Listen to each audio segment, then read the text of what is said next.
Es heißt die Oma mit dem Opa, im Sommer gerne durch Europa. In jedem Land gibt's tolle Sachen und überall verschiedene Sprachen.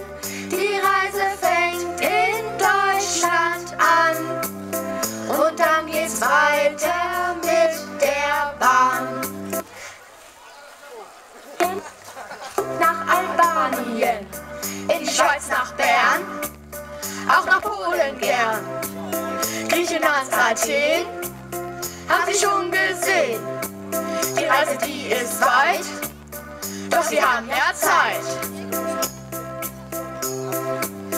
Es heißt die Oma mit dem Opa, im Sommer gerne durch Europa. In jedem Land gibt's tolle Sachen und überall verschiedene Sprachen.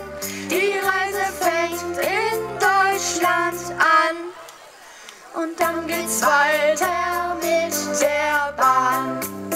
Erst nach Slowenien, dann nach Rumänien und nach Liechtenstein, dann muss Finnland sein.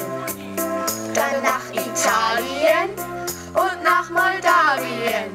Die Reise, die ist weit, doch Sie haben mehr Zeit.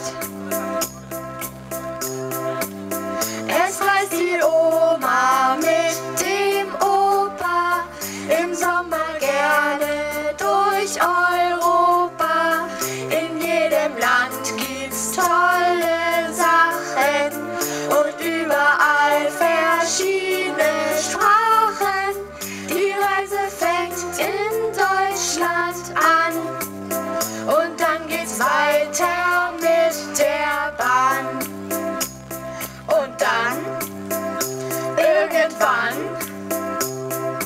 kommen Sie zu Haus wieder